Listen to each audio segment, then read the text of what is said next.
What's going on, nerds? Welcome back to Comic Book Nerd Nation, episode 107. I'm Fox2. We got Topher. 2 more days till Star Wars. There you go. And One more day till Star Wars. The whole and Brian. You're talking about one more day to Star Wars. Oh, I get it now. Oh, I get it. By the time this comes out. Exactly. Yeah. Math. That's all That's all I care about in this world is seeing Star Wars. Well, let's jump right in and start talking about some comic books. I was on vacation and I've had some family stuff going on, so I did not read anything, but I do have some pretty neat comic books that I picked up while I was on vacation. I thought I would just show those really quickly. Keep in mind, I think they're going to show up backwards in my own camera. I'm not 100% sure. So, anyway, Action Comics 387. It's without the Is he glare. getting cleaned? What's happening to It him? looks like he's having... Kryptonian. it says, it's no use, Rubbed I down. cannot revive Superman. He is over 1 million years old. Oh, he's over 9,000. Adventure Comics 432. It's got the Spectre on the cover. Who's the other guy? I He don't, looks like a Ninja. ghost. yeah, I don't know. He's dressed like Black Panther holding a revolver. It's Kind of strange. I don't. Oh, I it's guess, Batman. I guess the name of this is Attack. I think it's actually attack, attack, attack, attack, attack, attack, attack. Could be. I don't know. Attack! We got an old Superman and an old Superboy. Those are pretty cool. Why I is found these all at like Could- a swap meet. Wouldn't Superman be an old Superboy? Oh, No. what the twist! I think this was one of the better pickups I had. It's Superman's girlfriend Lois Lane, and it's in fairly decent condition. That's pretty old. And then an older Superman's girlfriend Lois Lane, but some jerk off wrote HB on it in fucking wax crayons or whatever. Hot bacon. Not once, Hot but bacon. twice. I know. An old Hercules and an old Fighting Marines. Are they Fighting fighting? Marines. And then I added one Tales to Astonish to my collection. Nice. Ooh, Namor. Yeah, this is 100. I think the last one with Hulk in it was 101, I believe. So I'm getting close to having all of the Tales to Astonish that the Hulk appeared in. So Was that before he got his solo series? it was Or after? After. So they did 1 through 6, and then they moved. They canceled for a while, and then they came back in Tales to Astonish and did a run. I can't remember what number it started on, and then it went to 101, and then they started up his own series again at 102. Got you. Which I don't have that. I don't have Got 102 yet. I have 103. But so yeah, there are an exorbitant amount of places to get old comic books out in California. That's where I was on vacation. It was Topher. I sent you a picture of one comic book store. That was just one comic book store, and it was only half of their long box selection. Yeah, it was crazy. It was like shelves. It was like a hardware store, like shelves, but just lined with comic book long boxes. It was like those TV shows like where with like the FBI facilities or whatever, where like the cop has to go into the old archives, basement to go find a file. Like that's what that picture looked like. It was just like these giant tall shelves, just like stacked with long boxes. It was crazy because it's really too hot in that room, but it was a really neat setup the way that they did it. Maybe They've that was- changed it since the last time I was there, and so like he said, they have these big metal shelves, and the long boxes are just edge to edge all the way across, like 3 or 4 shelves high, and the lighting was what I thought was really cool. So they had the regular room lighting, but then so that it was easy to look in the long boxes, they had those little LED strips taped to the underside of the shelf above. So there was little LED strips lighting inside the comic book, the long boxes themselves. So as you flipped through, it wasn't like dark and you had to like pull it out and like look at it. You could actually see what you're looking at, like right there in the long box. So I always pull out. I believe that. Yeah, there's the picture. Yeah. Damn. So, and that was only half. That was only half of the long boxes that they had, but it was really fucking cool. A little overpriced on some of the like newer back issues, I guess.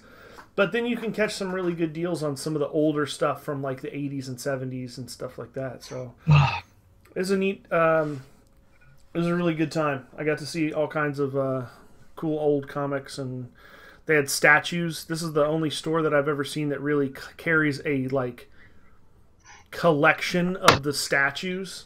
Like they had the Batman, the Dark Knight Returns Batman versus Superman statue. I mean, it was fucking huge. It looked like it had to weigh 50, 60 pounds. I mean, it was massive. That's a cool statue. They had that one. They had one with Wonder Woman fighting. Cheetah? No, the God of War. Ares? Ares. Yeah, fighting Ares with flames and shit all around him. That one was fucking. I almost bought that one. That one was sweet. God of War. Kratos? Kratos, maybe? Yeah. Dave? Oh, I see what you did there. So, yeah, I didn't get a chance to read anything, but I did get a good chance to immerse myself in comic book nerdiness, which was pretty sweet. Oh, one other thing that I saw while I was out there, I meant to take a picture of it and I didn't get a chance, but it was this big box set. I don't know if either of you guys have heard of this. It was a big box set that was, I mean, it had to be 3 feet by 3 feet and then just a couple inches from top to bottom. But it was like a collection of Batman action figures over the years. Is it the 75th anniversary? I think so. I think that's what it was. But it had like 6 or 7 different Batman variation toys. Yeah. It was pretty cool. I mean, it was really expensive, but it was pretty sweet looking. It had like the Frank Miller's Dark Knight Returns. It has a Jim Lee one in there, right? Yeah, it had the Jim Lee one in there. Is that the one with the Bruce Wayne figure also? I think it did. Yeah, I think it did. I think it did have a Bruce Wayne figure, but it was pretty neat. I saw that. I hadn't even heard that they were doing anything like that, but I think it came out San Diego Comic-Con. Oh, did it? Okay. Was it last year that was the 75th anniversary? I'm not sure. Yeah, I think last year was 75. So that's that's what I've been quote unquote reading for the week. Topher, what about you, bud? You read the covers. I did. I read a lot of covers. They're comics, and you read the cover. So I read a lot of covers. They have these. So real quick before I finish, they have these swap meets out there that are similar to, I guess, kind of similar to like what we have, like flea markets in Ohio. Yeah, but this is really, it's more of like a garage sale almost, where people just bring their stuff. They pay a fee and they can just park their car and like have a spot and sell all their garage sale type of stuff. And that's where I got a lot of those comics from. Man, you wouldn't believe this guy had no idea what he had, first of all. He had no idea. And just long boxes and long box. I mean, Topher, you probably would have bought 2 or 3 long boxes worth of comics from this guy. The amount of X-Men that he had was ridiculous. But I bought, I only looked in his... I only really looked in his box of really old stuff that he just got that wasn't out the week before or whatever. And I think I only paid like $20 for all those books. So it's pretty decent find. But, okay, Topher. So before I jump into what I read, if we're doing show and tell, the first of the X-Men series of the Kotobukiya Artifact statues came out. Oh, Cyclops one. shit. So I totally picked that one up. Oh, that's the OG Cyclops, isn't it? No, it's a UG Cyclops. Yeah, right. Yeah, this is his outfit from the recent run of Uncanny X-Men that started after AVX. I love this costume though. Like, yeah, I think it's pretty cool. This costume's sick, dude. Like the whole like X over the face, like that's way cooler than the old like fucking visor goggles shit he used to do. Yeah. The only thing I'm not happy with that with that Cotopaxia X-Men line is that Wolverine's in his metal can't pop claws outfit from Marvel Now before he died. Oh yeah. Is he? Yeah. Yeah, he probably is. Huh. Way to be a buzzkill. Yeah. Right, I know. Like that kind of. But the Magneto you could either get the purple outfit or the white outfit. Oh, are they really doing both? I only saw the. I thought I saw a picture of one, unless it was like somebody painted over it. I didn't realize they. That's interesting. I mean, they do that stuff though. Like the Deadpool one had variants. Yeah. I've got the Deadpool one, and there's the regular costume, and then he's got the black and gray like X-Force costume.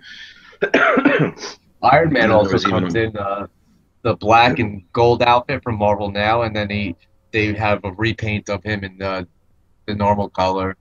I think even Hulk has a gray Hulk. Yeah. Yeah. So I was I've done a bunch of reading this week, but last night was the best comic book I had read. There's three variants on the Wolverine. It's the black and silver, the blue and yellow, with the black stripes on his shoulders, and then the brown and yellow. So okay, sorry. I just thought I thought you'd be interested. No, it's cool. I mean, I'm talking. It's fine. Whatever. I guess John's not here, so you got to interrupt me this week. I got to interrupt somebody. Anyway, so I read a bunch this week, but the best comic book I read so far last night was a little book we call Totally Awesome Hulk. Damn it. I saw that shit while I was on vacation. He's even got a brohawk too. Yeah, he does. Before you go into it, Chris, I agree. It was a pretty good read. Are you being serious? It was good? No, I'm dead serious. It was amazing, dude. This is my god, it was so good. Are you serious, or are you just fucking with me? Would I do that? I'm serious. Yeah, I have it too. I could go find it and show you that I have it. I mean, did you really think it was good? No, not actually. I thought it was enjoyable. I did. I'm serious. You really? I did. Even though he has a fucking brohawk, and I might not pick the third one up, but I'm gonna pick the second one up just to, clarify how I feel. Yeah, so it was a little silly and juvenile for my taste. It wasn't necessarily bad, but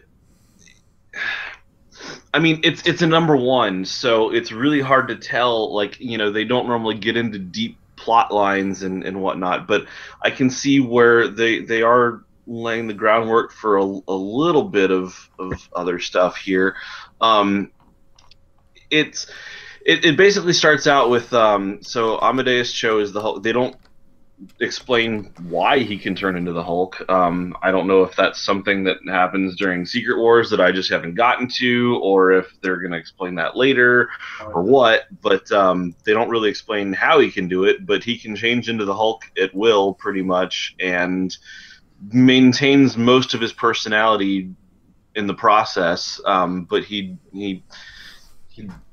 it does seem to affect his emotions a bit. Like, he gets a little bit, angrier, like a little more rash, I guess, when he's when he's doing it. Call him Banner at one point, and he starts getting pissed off and starts turning green. Right, so like it does look like he could possibly lose control. They kind of laid the seeds for that. But I mean, when he has full memory of it, he still acts like himself when he's calm as the Hulk. So like it still has his personality, and I guess he's working with his sister, who is kind of like mission control for him. So they're chatting back and forth. But yeah, she makes a reference to him, warns him not to get out of control because he saw what happened to Banner, and he gets pissed off and says, "I'm not Banner," and then it kind of does this little flashback to, to Bruce, to the real Hulk. Yeah, to the real Hulk, and they show some stuff happening to him, and so like I feel like they're gonna kind of be playing that back and forth a bit, and you're gonna be seeing Bruce Banner as possibly an antagonist in this. So it was interesting. Honestly, I will admit the sole reason I picked it up was so that I could tell Fox how great it was, whether I liked it or not. I believe that 100%. I believe that. But I did read it. I will not be supporting that comic book. And it was okay. The fight at the end, there's like a battle at the end, and again, like just the banter seemed a little juvenile. I don't necessarily like Amadeus Cho. Douchey. Like the pages that were like the flash to the flash over to what had happened to Banner at some point were probably the most interesting several pages in the entire book. Like everything with Amadeus Cho in it just was kind of a little too juvenile for my taste. When I was out in California, I was in my favorite comic book store far and away. They have just awesome selection, awesome deals, really high quality books.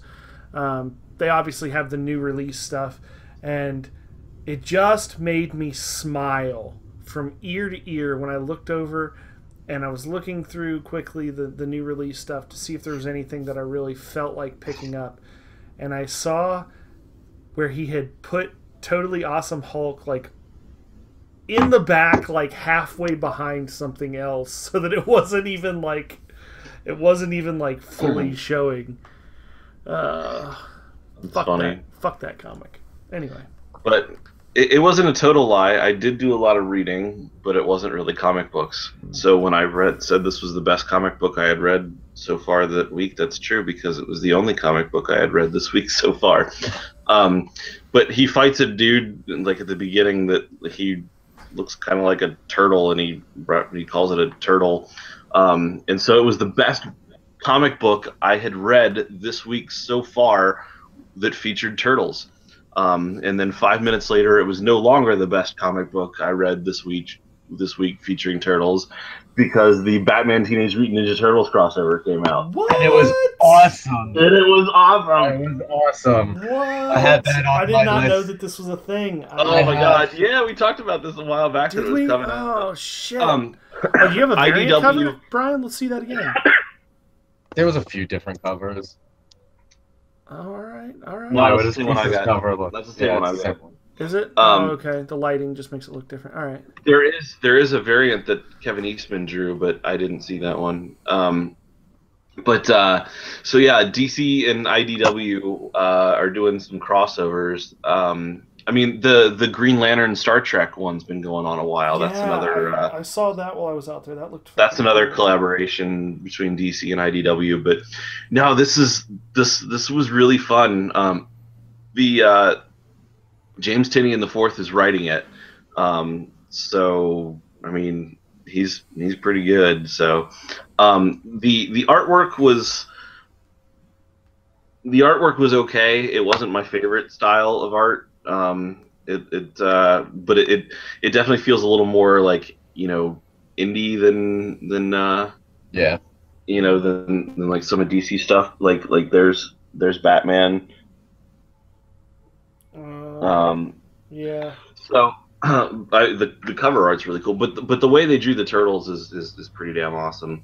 Um, so basically, you've got it's Gotham City, and and the for some reason the Foot Clan and the Turtles are in Gotham City. We don't know why yet, but it seems like they've been stuck here a while, and so Shredder is sending the Foot Clan around to steal these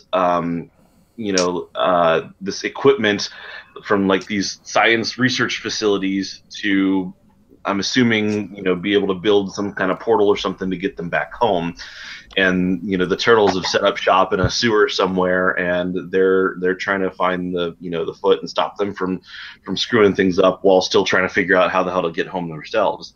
And Batman, is like, what's with all these thefts going on? And so he tries to set a trap for him at Wayne. At Wayne Enterprises or Wayne Tech or whatever the hell it is in this one. Wayne's hardware store. Yeah. Wayne's Bakery. And so you end up with reports of these weird turtles on the scene at these robberies, and Batman's going after the turtles. So it's going to be a 6-part series. This is number 1, just came out this past week, and I thought it was really fun. I really enjoyed it, so I'm totally picking up the rest of those. Because I'm like super excited about this. I was about to talk about that too, but I also think it was really good, and I'm really excited for the next issue.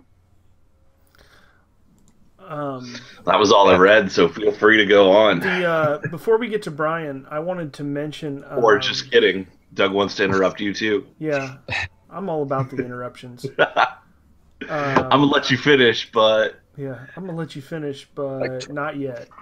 But we got to talk about what Beyonce read this week. Well, no, there was a Geese Lord Zero, one of the guys that listens to every episode and comments on most and gives us a lot of really good feedback. Let's see, what episode was this? That I'm not even sure which episode it was. Just like a day or two ago, he made mention to. We made a bet, you and I. Oh, yeah. What was that bet? I can't remember. It's been like 2 weeks since we recorded. The bet was whether Deadpool or Batman v Superman, I think, was going to have a bigger box office opening weekend. And I bet on Superman and Batman. You totally bet on Deadpool. Did I bet on Deadpool? I did bet on Deadpool. Okay. And we had a $5 bet, but anyway, he had a really good idea in his comment. And he said, rather than betting $5, you guys should bet something podcast related. For example, if Fox loses, he has to read and review the entire run of Totally Awesome Hulk. I like this kid's word. Yeah, I kind of. He said, I can't think of a good losing penalty for Topher, but it should probably be something X-Men related. I can't say the words X-Men for a whole month or something. I don't know.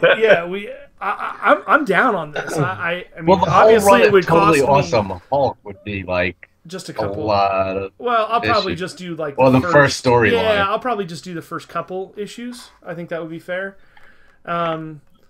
But I like where his head's at. This dude's got some good ideas. I like his moves. But if it's like you don't want to read Totally Awesome Hulk, you hate the idea. Shouldn't Chris read something that he hates the idea for? Yeah. So what do you got, Brian? You fill in the. I don't know, there. Chris. What do you hate the idea for? Is there? Yeah, there's got to be something. Is there an X-Men title that you just like about? no? Is there an X-Men title you're just like no? What with the all new Wolverine with X-23? I've already got it. I've got it. I have it. If I lose, then I have to do a review of the first handful or whatever issues of Totally Awesome Hulk. If Topher loses, he has to prove that he watched, and do a full-blown review of X-Men Wolverine Origins. Yeah, but hasn't he already seen that movie? Yeah, but he's got to rewatch it.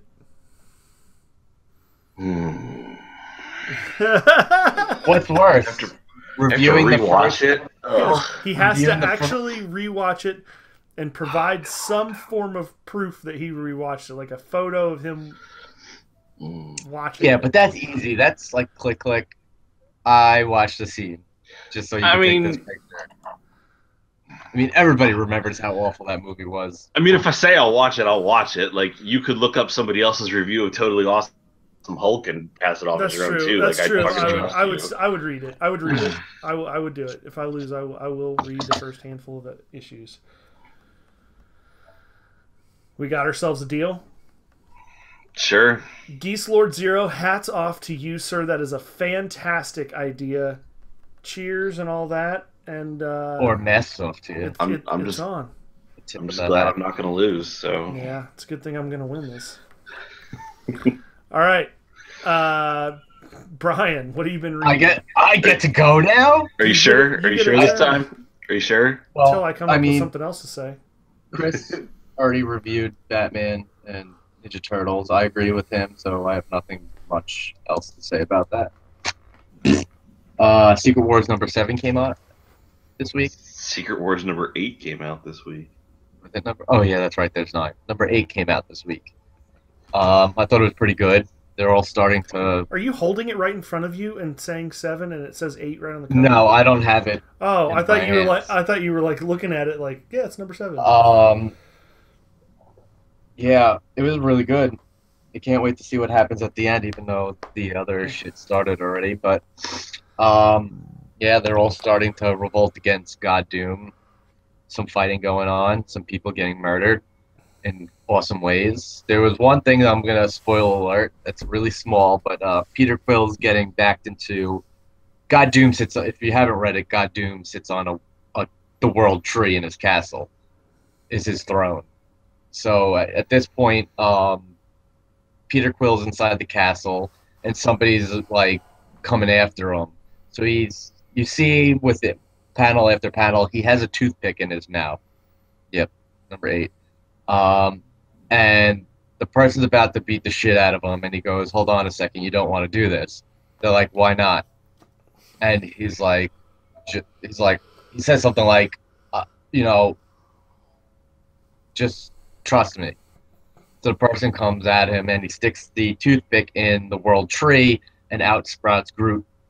That's now this world tree that's like 100 feet tall. That's probably my favorite thing because you just have this fucking giant Groot.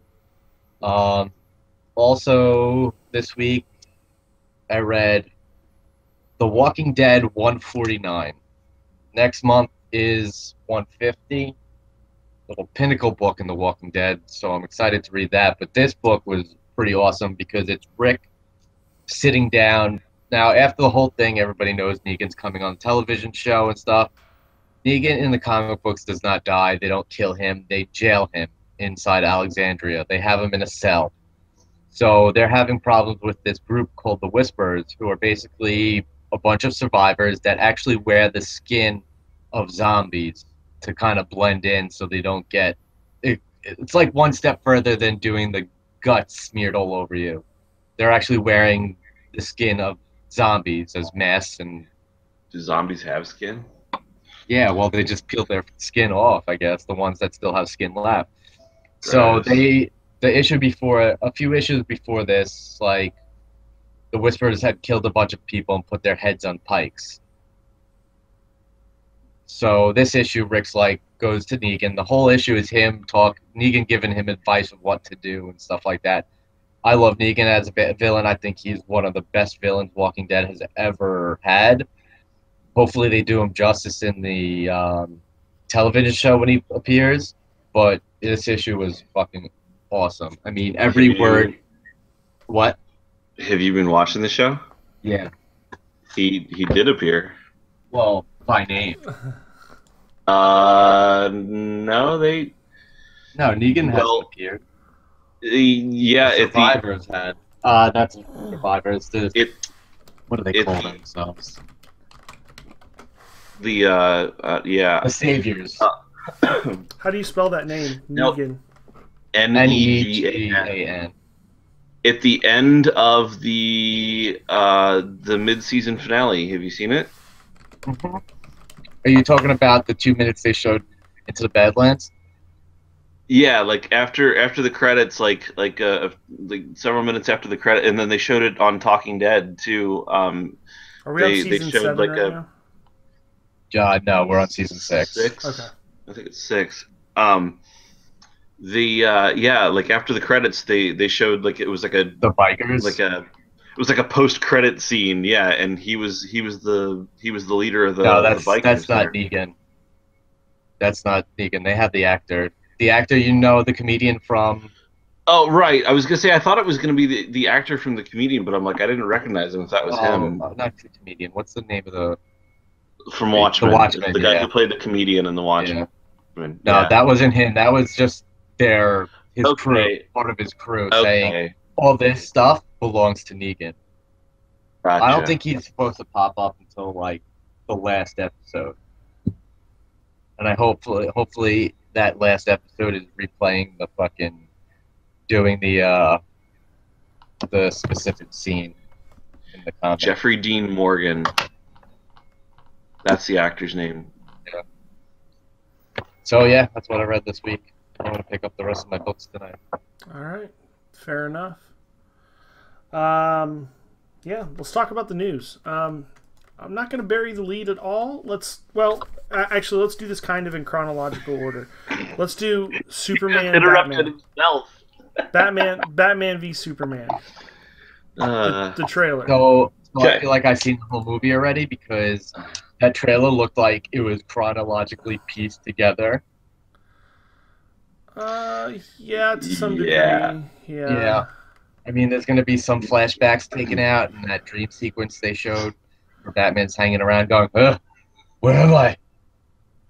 Why am I tied up? What do you... I wasn't that much of a fan. I don't like Jesse Eisenberg's Lex Luthor. I don't care if he goes through changes. When was Lex Luthor? I did not like that at all. Yeah, when was Lex Luthor ever like a sniveling like, Bruce Wayne meets Clark Kent? Doomsday looks weird. People are like, oh, that might be his first form. I'm like, Are we sure? Are we sure that that's Doomsday and not?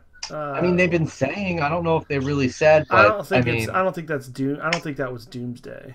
but if I'm it is, that would be pretty sure it terrible. is. I don't think that was Doomsday. Who else would it be? Like Killer Croc? Well, no, but No, some people are like, oh, it might be Bizarro because he's like a clone of Superman, but made from what's his name's body. No, they've been saying Doomsday on and off. They never legitimately said it's Doomsday, but if that is Doomsday, that's horrible. I don't, he looks like, this is what I've seen. He looks like a cross between. He looks like a Michael Bay Ninja Turtle. Yeah, and the Troll King from The Hobbit. A Michael Bay Ninja Turtle. He does. Nice. I don't. And then it's so placed in order. It's like, okay, they meet without their secret identities. Then they meet with. Then you could tell Lex Luthor pops in. He's like, oh, look, you two meet each other. Like he knows who they really are. So he's probably gonna get them to fight. Then they fight. Then the real big bad shows up, and then Wonder Woman makes her big appearance, and there's the movie. I mean, look at what Star Wars is doing. They have they've been focusing on a couple of pieces for Star Wars. Granted, I did teasers. Yeah, it's all teasers, and the action that they're showing is all from the first 10 minutes of the movie. Yeah, I mean, granted, I haven't watched anything but the international trailer, the first teaser, and the first real trailer, because I don't want to be spoiled for that fucking movie. I want to be sitting in the seat going, but it just looks like the whole movie is pieced together in the order that's supposed to be going in. I mean, I guess I don't know. What did you think, Topher?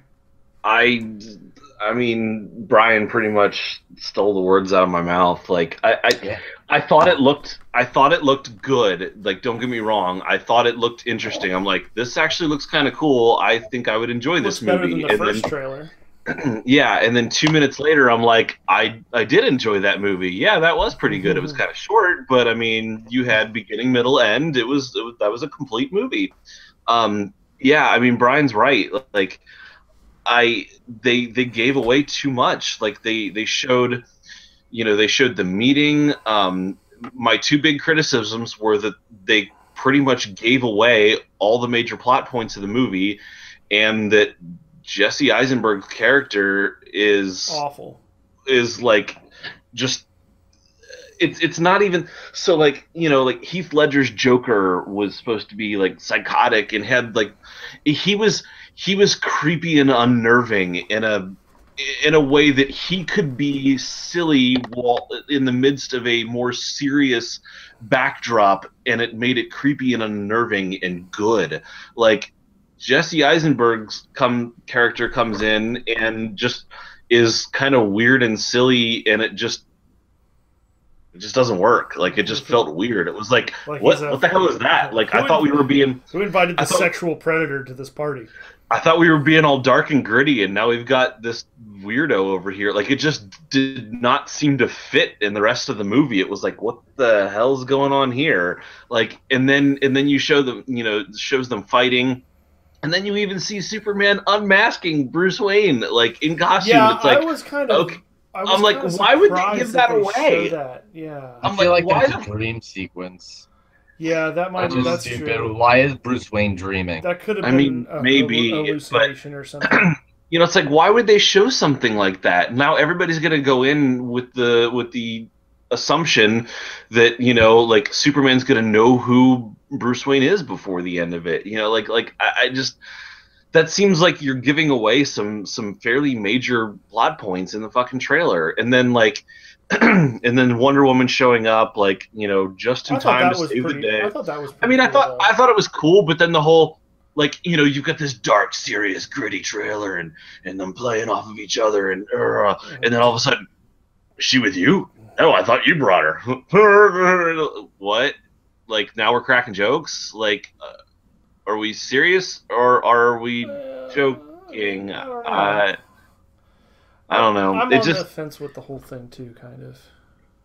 Like I thought it looked good, but I thought they showed way too much of it, and yeah, and like the tone that they've been setting with everything in the trailers and everything so far, like when they do throw in the odd joke, it doesn't seem flippant and fun. It seems like jarringly out of place. I completely agree with Topher about the whole like unmasking of Bruce Wayne unmasking of Batman to show his face as Bruce Wayne in the trailer. I think that was, unless they have, like Brian said, some kind of plot twist where that was a memory or a dream sequence or some kind of something to where that didn't actually happen.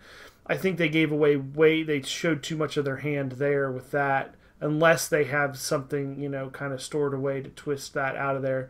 I liked the part where Wonder Woman came into play and how they kind of I didn't think it was a joke. As much as kind of a shock, with you? A kind of shocked response. I felt. I mean, surprised response, I guess. I thought that was pretty neat. I feel stronger after seeing that about my bet that Deadpool will have better opening numbers. Because if that's the caliber of trailer that they're going to put out, Deadpool's going to shit all over it. Because I mean, I remember seeing the first Deadpool trailer, and literally sitting there and watching it like 4 times in a row, just hysterically laughing at some of the shit that they said. And I don't even read Deadpool at all. I don't. He's probably one of my less favorite comic book characters, but I cannot wait to see that movie. As a trailer, I would give that trailer like probably a 6 out of 10. I mean, it had some neat aspects, had some cool shit, but it definitely went some strange direction. And then the Lex Luthor thing was, that was I don't even want to talk about it. That was depressing. That's Lex Luthor, I think, is one of the more fascinating supervillains in the DC universe, and they're just fucking shitting on that character. They really Well, are. this isn't Lex Luthor. It's Lex Luthor Jr., right? It's his Is son it or really? something? I didn't even do that. If that's If that's if the that's case, the that case, makes a yeah. little more sense, I guess. it makes a little bit more sense, but it's a terrible idea. I mean, Terrible. let me look real quick and see. Terrible. Terrible? Why? Lex Luthor Jr. Like, I don't. Is that can't be hate right? this. That's what I had No, heard. Lex Luthor. On IMDb, at least, he's credited as Lex Luthor. Now, whether or not they would say Lex Luthor Jr., I don't know. I have created Facebook and Doomsday. But I don't know. We'll see. That's what I think about it. Could be. All right, let's move on to the Teenage Mutant Ninja Turtles 2 trailer. You guys, I know you guys watched this. I'll start this one up. I think it looked way better than the first one. Bebop and Rocksteady look cool as fuck. I'll just say it. I don't give a fuck what anybody thinks. I think they looked good. I think Bebop and Rocksteady looked legitimately good. I didn't really care for how they took the turtle van and turned it into a trash truck. That was a little strange, but I like that they're adding some of the weapons that the traditional the cartoon, the Teenage Mutant Ninja Turtles cartoon van had, like where it would shoot the sewer lids out the front of it and stuff like that. I thought that was a pretty neat homage to our childhood. Then So I'm going to interrupt you now. Okay. Fortune magazine, like as part of like a marketing thing for Batman v Superman, they did like an interview with Jesse Eisenberg's character. Okay. Like they printed an interview, and he is Alexander Luthor Jr. and he keeps talking about his dad's business. Dad named the that's company Lex after Luthor. himself. Blah blah blah blah blah. That's Lex. Huh? That's Lex Luthor. He's Lex Luthor. Alexander Luthor is Lex Luthor's father. Oh. What? That dawning realization when someone doesn't know anything about Superman. Yeah. See, Alexander Luthor Jr. was the is in the comic books was the one from Earth 2. Yeah, it's Alexander Luthor is the father of Lex Luthor. Okay, but what I'm saying is, in this interview, he introduces himself as Alexander Luthor Jr., the son of the founder of LexCorp. Right. Yeah, that would be Lex Luthor. That would be the Yes. Lex Luthor that we all know and think of as Lex Luthor. Jesse Eisenberg plays the son of Lex Luthor. What? Yeah, Lex Luthor's father in the comics, I believe, was Lionel Luthor. You're right. Oh, that moment when you act like a jackass and then Oh, realize you're the right. one who's fucking wrong. Oh. Alexander Luthor was the one. Okay. All right, I have it straight now. I was wrong. Fair enough.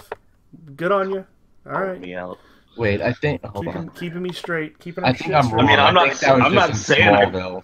Lionel. I'm not saying- I thought it was Alexander Luthor, but now that you I'm say not that, saying I know for sure. Like, I'm Lionel not saying was I know what definitely happened in the Smallville. comics. All I'm saying is, in this article, they're talking about how he's the son of Lex Luthor. Right, but I didn't think that Lex Luthor started, like the Lex Luthor that we all call Lex Luthor. I didn't think he started LexCorp. I thought it was his father that started the company. No, Lex started LexCorp.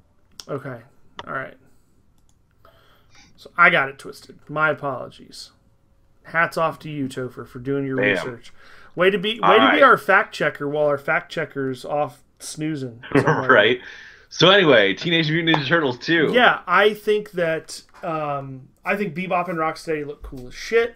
I think that the trash truck, while it looks a little strange, I think it's neat that they're like tipping Dude, their it was hat like- to the. It was like the pizza thrower from the pizza thrower toy. toy. It Yeah, was like, it would shoot exactly. The little discs little out, discs, like it right. shoots the sewer lids. that's- Oh my god! That was like, my that favorite was part of the of the whole thing. The Casey Jones, Stephen Amell is Casey Jones. I don't like it. I don't like it.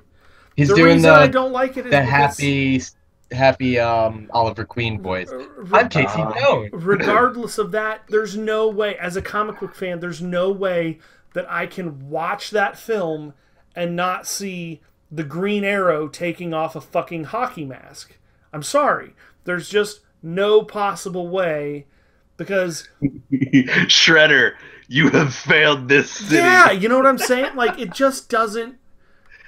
Fuck. I mean, I think Stephen Amell is an awesome actor. I love the fact that he really gets into the role and he tries to do all of his own stunts and everything like that. And I think that's awesome. And I'm glad that he landed another, like a cinematic role after starting in the TV world. I think that's great for his career. I think that's good for him. I think he's a good person. He raises a lot of money for charities. I think that's all good. But as a fan, as a person that actually, after watching that trailer, I want to see that movie. I do. Before that trailer, I didn't. Because I watched the first Teenage Mutant Ninja Turtles and it was kind of like, eh. I'm glad I watched it, but at the same time, like, it wasn't good. Casey Jones is supposed to be that New York, deep Brooklyn, New York accent. Like, and he's supposed to be a cocky, arrogant son of a bitch, like the first movie and like the original comics. Not like, I'm Casey Jones. I just with that, like, yeah, I don't know. I don't really care for Stephen Amell as mainly. My biggest problem is not that, not the attitude, not the accent, any of that stuff, but just the notoriety of him, his face with Arrow. It just makes it too hard to swallow and try and accept him as Casey Jones without having any kind of memories of him in that 40 or 50 or however many fucking episodes of The Arrow and Flash now that he's been in as Oliver Queen. I just think it's too closely related as a comic book genre thing. I don't know. I'm definitely going to see it because I liked the trailer. I think this trailer was better than the Batman v Superman trailer. 100%. No doubt about it. Bargain. The hard thing. Bargain. What about you, Topher? What'd you think? I never saw the first Michael Bay Teenage Mutant Ninja Turtles movie, so I don't know. Awful. It wasn't I don't awful, know. But it wasn't good. It didn't look good. Every time I saw a preview of it, I was like, this just oh god no, this feels like it's shitting on my childhood. Like I didn't like it. I'm like, if I watched it I might enjoy parts of it, but it would probably just piss me off, so I I didn't end up watching it. You know, I probably will at some point, but like this trailer on the other, so like I can't speak as to, you know, what happened in the first one and how this plays off of it or whether this looks better or worse, but this trailer was kind of fun. I gotta admit, like I found myself, you know, kind of getting a little excited. I found myself smiling a little bit, you know, like despite my, despite myself, like watching it, like it harkened back to several things about the cartoon series from my childhood. So, you know, I mean, like it definitely got me interested, you know, like it looked fun. I mean, the whole trailer was, I mean, the whole trailer and pretty much everything Michael Bay does is basically a teenage male jerk off fantasy. So, yeah, you know, it's like a bunch of superheroes. It's like superheroes being cool and doing awesome stuff and not giving a shit and eating pizza and then you've suddenly got explosions with interestingly colored flames. It was kind of cool looking actually, and then of course you got, you know, Megan Fox suddenly, you know, showing off her midriff, and it's like, wait, what? You know, it's like, okay, like this seemed very juvenile and it seemed like Transformers. There was definitely parts where it felt like the fucking Transformers like trailers where she's just walking around in half a shirt. But it was like, you know, it's like, yeah, we're trying to get kids to watch it. Yeah, like this is going to be really fun for the kids. It's going to be awesome. It's a great kids movie. And here's a half-naked Megan Fox. It seemed slightly inappropriate. There's for the dads. But you know, it still it looked fun. I can't deny that. But yeah,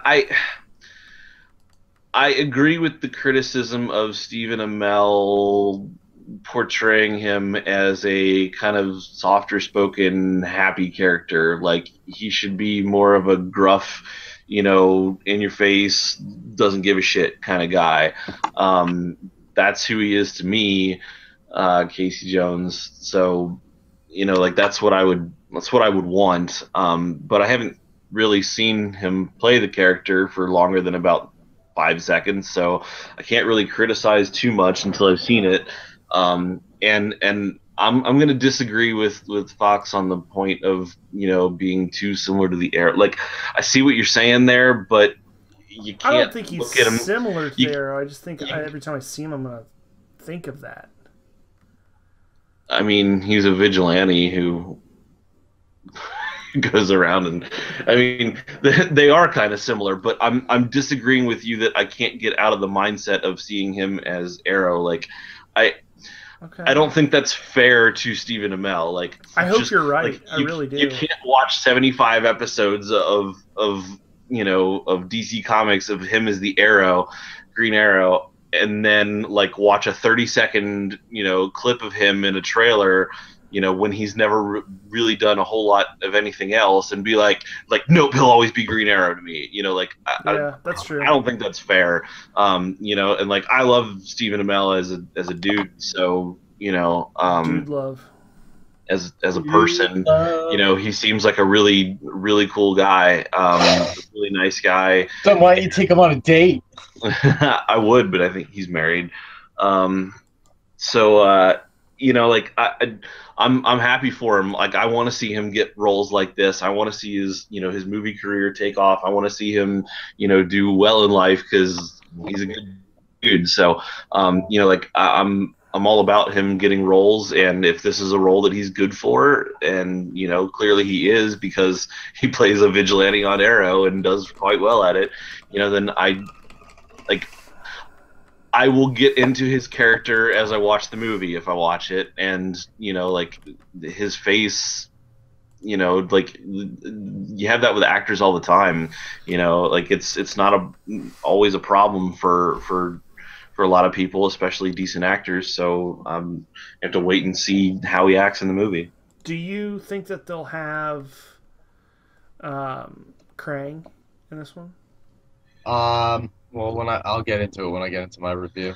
Oh, all right. Yeah, I don't know. I know nothing about plot of last one or this one. I did think having Bebop and Rocksteady in it was kind of fantastic, though. Like I was a big fan of that. Like it seemed like, I don't know, it definitely still had a very, you know, juvenile Michael Bay feel to it, but I mean, I watched that show when I was a juvenile, so, you know, like I'm not expecting it to be this adult gritty version, you know, like that I would necessarily want, you know, something that adapts more of the comic books, you know, as a movie that's being made now for kids to get into the Turtles. I thought it seemed like it did a pretty good job. All right, fair enough. Brian, what do you think about it? So I'm going to start with a few things I liked, which obviously he took a lot of criticism for the first movie. The foot soldiers are now ninjas. The turtles have less junk on them. And they seem smaller.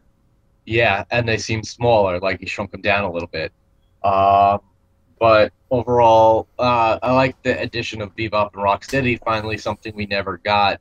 Because in our movies, we got Tokar and Razor. Oh my god, that was so bad. That was so bad. Wow, you remembered their names. That's yeah. Go Ninja, go Ninja, go. Ninja, rap. But but we got Vanilla Ice. He even fucking remembers the dance moves, son. But I like that. The last thing I like is like that they didn't kill off Shredder and they actually casted someone to play Shredder. So, with that said, I just don't like where the movies, how they, a little bit how they act and how they're like, Donatello has the nerdy glasses, and I still don't like that. I still don't like the massive amounts of explosions. I don't like that they're ousted in this movie, hence the title, Out of the Shadows. And with Fox, what you asked about the Krang thing, the part where all the things are flying around to me looked like pieces of the Technodrome flying out of that portal in the beginning of the movie, connecting with each other. All right, There's a that's part, what I was if you kind look, of. That's kind of what I was Yeah. thinking, but I didn't want to like overstep my bounds and get That's- fucking smacked down by Topher So- again. I think that at the end of the movie you'll have the Technodrome, and I think in the third movie we're gonna have a Krang, yeah, I think he might be at the end of this movie. They might like throw him in, and then like which a connects post-credit scene or something. something like that. The very last second of the movie, you'll see him, and because they said in the first movie the ooze, they kind of hinted at it was alien in origin, the ooze that created the turtles and all that stuff, and I think this is eventually I think we're gonna get a essentially a Krang. trilogy. I think we're gonna get a Right. movie version of Krang. Also, we got an April O'Neil. It looks like, was she in the first one? Yeah. Yeah, Oh, Megan okay. Fox is April O'Neil. Oh, Megan Fox is April O'Neil. Oh, I Yeah. thought. Never mind. You Okay. really didn't know, Megan did you Fox really, is did just you some really not random know that, icon. or are you just making fun of Michael Bay movies? No, I'm dead serious. I Oh. really did not know that was April Yeah, O'Neil. yeah, Like, she's April O'Neil. no. And The she's other actually not what is her name? half bad at it. I didn't want to say that at first, especially. But you watched the last movie. Brian, stop playing with your PlayStation while we're podcasting. Oh, I really thought she was a fairly decent April O'Neil. Different, No. yes. Different, yes. But not bad. different as in like getting half naked and showing her Well, ass when she bent that's- over to fix the car, or That's something what it. like That's that. what it sounds like. This next movie is going to be all about. But No, Let's see. Laura Linney. When I saw Laura Linney's character in there, like I saw like the redhead character, and I thought that was going to be April O'Neil. no, Like, we have a brown-haired April O'Neil. okay, Yeah, which kind of sucks, but again, different, just not totally terrible. There's no time for different. All right, let's get to it now. no, I hadn't seen the first one, so I honestly didn't know. Like, Let's talk about the X-Men Apocalypse trailer. I'll start things out. I really haven't been keeping up with this movie other than like talking with you guys about it, and I'm gonna be honest, like I wasn't really pumped when I saw the pictures of like Jubilee and shit, and it looks like it was in the fucking 80s, and like it just didn't look that appealing to me. This fucking trailer was awesome. This was hands down the best of the three trailers. This is a motherfucking 10. I am more excited to see this movie than definitely the other two for sure right now. I agree. The way that they narrated it, kind of from Apocalypse's voice, and just like, I mean, literally everything from the minute that motherfucker came on till the minute that bitch went dark, it looked and sounded incredible. Hands down, phenomenal trailer. Can't wait to see that movie. Topher, The resident X-Men. try to keep your boner off camera, please. it was good. It was really good. The only possible negative thing I could say about it would be that I'm still, the jury's still out for me on the appearance of Apocalypse. Obviously they have got a lot of the visual imagery, some of the the lines on the cheeks and everything, like like it's definitely there, some of the imagery, but the big thing about Apocalypse for me, at least when I was younger, reading the comics, watching the TV show, like Apocalypse just loomed large, like physically, and like the threat of him was just this. He was just this hulking, figure that just so imposing, and Well, there was I don't. one scene in that trailer where There he was, like and fucking I'm getting massive. Oh And I'm yeah, you getting see there. him grow and push I'm somebody definitely down. getting there, but like and so like I'm just hoping that they can capture the imposing, threatening nature of him, just like, Physically. like I'm not awestruck when I see the character in this trailer in his usual form, the way that I feel like I was seeing him in the comics. Like every time you see him, he's just like oh, shit. he just looks menacing, and it's like, oh fuck, it's on, and like Yeah. you see him in the movie, and like I'm sure he has abilities and he has powers, and it looks like he's scheming, and he still has followers and all this stuff, but he didn't have that menacing quality in his physical appearance. So I'm just hoping that they can recreate that menacing air about him in other ways through his through his personality, and that's really evident because like the deep voice that like he had in the cartoon, and that I always read his text as in the comics, like this is a more softer spoken, slightly higher pitched than that, and like a thinner guy, like. I'm gonna be honest though, I kind of liked it because he kind of came across as like that fucking like I've been around forever, all knowing, like evil mastermind. Like, yeah, I agree with Chris. I didn't get that. I did. I did. I felt like the root of all evil was what I. Yeah, that's kind of what I'm saying. Is I hope they really play up that backstory, and like so that you get that menacing feeling about him through other means that aren't purely just looking at him and being like, oh shit, that dude's huge, he's gonna fuck me up. Yeah,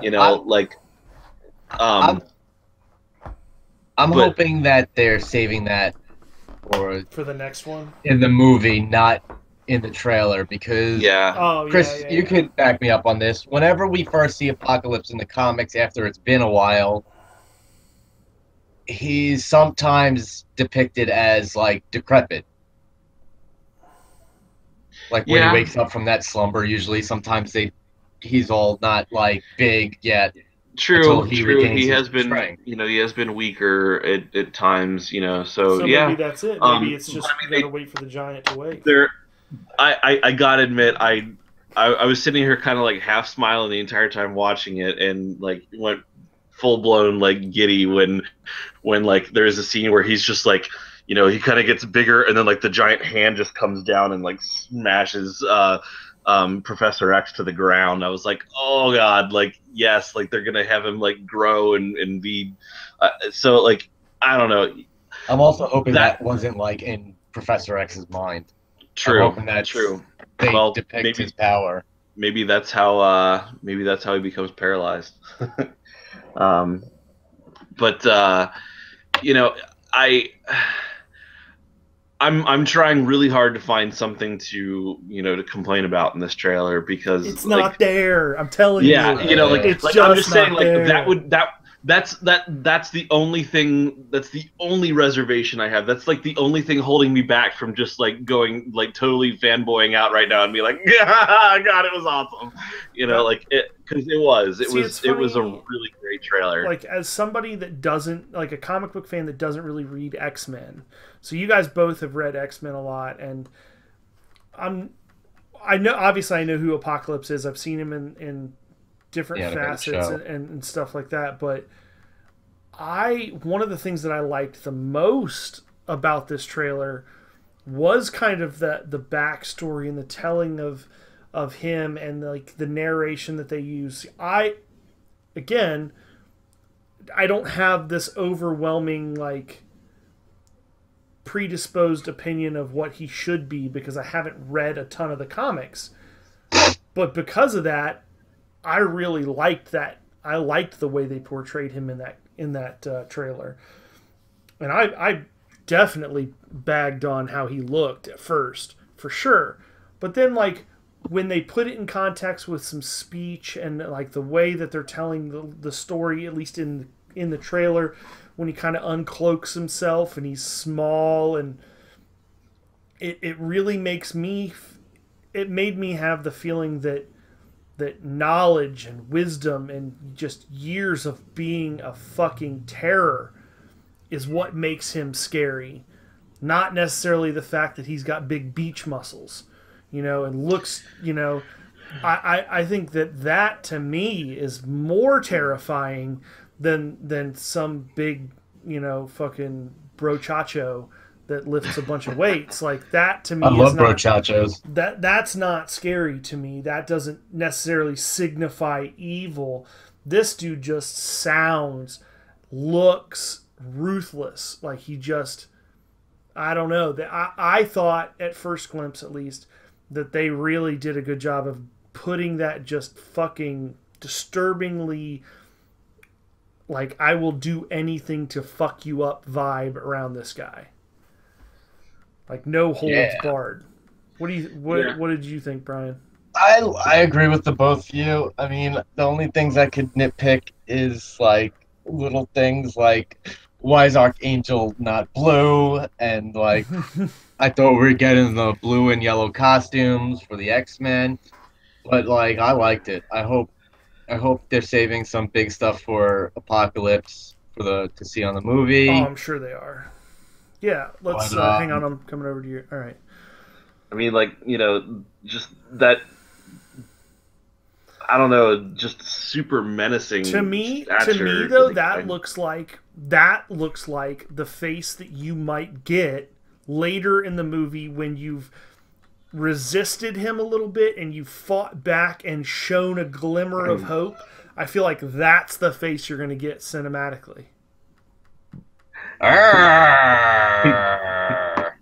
Here he is ripping Deadpool's head off. I mean, like, it just, the brutality of Apocalypse is, like, I know he's a schemer too, but like, I feel like it was the brutality aspect was somewhat missing in the trailer, and that was the only thing that that I could possibly complain about. That it seemed like they had the followers and the powers and the like holy shit, this dude is evil and this is really bad for us, but just, I don't know, it seemed more of like in a behind the scenes machinations kind of way, and less of an in your face brutality, like this dude is gonna just like savagely brutalize you. I just hope that, but again, like you said, that's probably something that they're not trying to give away, and that they're going to do. That's later. The kind of thing you do more of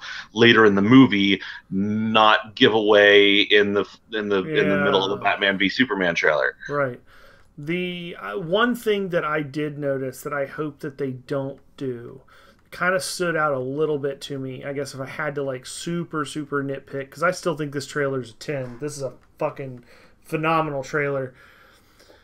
There was a lot of special effects and slow motion and like that bullet time effect where you like pause time and like rotate camera, and there was a lot of that in this trailer. I just hope that they don't overdo it. There was a good amount for like a 2-minute trailer. There was probably 45 seconds worth of slow motion and special effects. I hope so. I think it'll be tasteful. No, if you remember Days of Future Past, though, every time they did the same thing in the fight scenes that happened in the future with like Blink going through the portals and that's true. And like the Storm and not Cyclops, Colossus and stuff, like in the future, like they did a lot of that for the action sequences, and I thought it was badass. That's awesome. There's a lot of shit for us next year. There is. It's gonna be a massive year for cinematically for comic book fans. But 2015 hasn't ended yet. I know. The biggest of all is coming this year. I can't wait. I'm gonna go. You know what? I'm gonna try and check it out at the new luxury theater up the road. Not sure if that was a retarded orgasm or a Wookiee impression or Have what? you? Yeah, there's a have you Wookiee been- orgasm. Have you been to the luxury theater up the street, Topher? I have not. I keep meaning to. So there's I a want new- to, but There's a new theater that opened up near us, Brian. That is. Let they me guess, have- reclining seating. It's basically like Yeah. wider. They're essentially fucking lazy boys. Like you sit in the thing and it's Yeah. like huge armrest. It reclines back. It comes to It's- the seat, to Man. the little And area. then there's one section in it that I think like you can see a movie and order dinner. it's like two theaters, and there's like two kind of theaters in one. There's like A movie. the one is theater. like the luxury thing with like the recliners and everything, and the other one is a Cinebistro where like you can like you go in there before the movie starts and you like order food and drinks and stuff, and they bring it out and you eat, and then the movie starts like after after all that's done. So it's like Yeah. dinner and a movie kind of thing. Most of the theaters by me have those the luxury seating, which I think is phenomenal because, you usually have to, we got to get there an hour and a half, 2 hours early just so we can have a good spot in line, just so we could get good seating. With these, you don't have to. Is it a I don't know if they seating? do. Ours are assigned seating. Oh, see, I don't know if Chris, this one your is. mic is muted. I have not. He was coughing. I don't think this one is assigned seating. He's talking to his girlfriend right now. I really want some jumbo shrimp. Can we have that for lunch? What? We don't have any? We don't have any I jumbo really shrimp. want jumbo shrimp. I love jumbo shrimp. How about oysters? You got oysters? We got any oysters? I don't think you could hear us. But he heard us. which is better because you don't have to get to the theater. I didn't. All the only thing I heard was just he heard us, and I'm like, oh fuck, what did I We were ad-libbing your my movement. you were overdubbing my conversation. Yeah, but Yeah, I was like, he's talking to his girlfriend. He was like, I want jumbo shrimp for lunch. Do we have jumbo shrimp? I heard something about oysters. We don't have jumbo shrimp. Do we have oysters? But yeah, which is better. I have my tickets already for the 17th at 7:00, and I don't have to get there 2 hours early. Yeah, I can you get could just there, show up and get your seat. Yeah. Yeah, that's nice. show up before the trailers, get my popcorn, get my seat. Nobody can take it because my ticket says B9 or whatever the seat number is. That's awesome. I don't know if this one's like that or not. I haven't been there, but It is assigned seating it is nice. because I tried to get fantastic. tickets for Star Wars for it, And it was sold the fuck out, I'm sure. all they had was the very front row, and I've not been there to. Jesus Christ! Hello, Right. sirens. Yeah. That was my house for a lunch. I haven't been there yet to know like Is that what the front acceptable row is or like not? Yeah. and whether it's acceptable. And I'm going with a group, and like a bunch of people are like, "Oh, let me know when you're going." And so like there's like a fucking dozen of us all going, and of course everybody is like, "Oh, just let me know." And it's like, okay, well that means suddenly now I'm responsible for organizing the whole fucking thing. So I had to find somewhere that Best had of like luck. 12 goddamn seats available, and so at a time that worked for So everybody. you're seeing And it's it like in March. no, we're seeing it Thursday at 7:30, but I wanted to go to a later showing at a better theater, and instead we're going to the Springdale one, the Okay, Cinema Deluxe one, which isn't terrible, but I'm gonna have to get in line like fucking 2 hours ahead of time to get a decent seat and shit. For sure. And then nobody else is gonna show up, so I'm gonna have to like try and hold seats for 12 fucking people, and then like I'm gonna end up watching it like just a couple of us who got there on time anyway, and everybody else will be like scattered around the damn theater. So You'll have that. I'm a little bitter about it apparently. Apparently. Well, on that bitter note, that's it for this episode. I'm Fox Butter. 2. We got Topher May the force be with you. and the whole F and Brian. And also with you.